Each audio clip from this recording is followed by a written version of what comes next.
আমি লক্ষ্মীপুরের আরেক সুসন্তান। বিগত কয়েক মাস আগে উনি একটি স্কুলের প্রধান শিক্ষক পদ থেকে অবসর গ্রহণ করেছেন।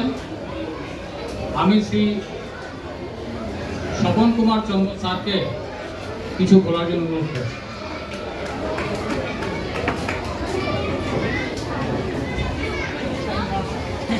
আজকে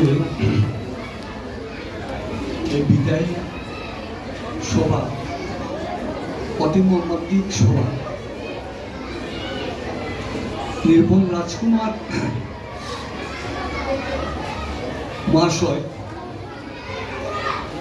বিগত আমি যখন 110-এ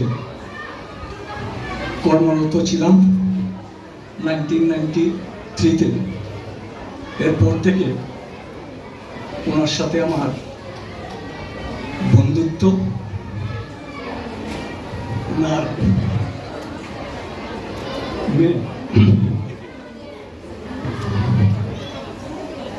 অনুরাগ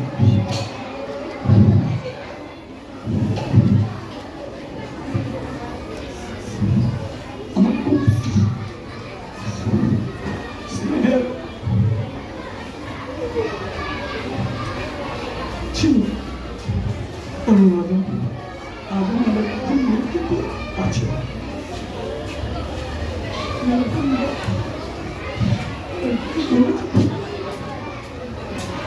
আমি কিছু বলতে পারি।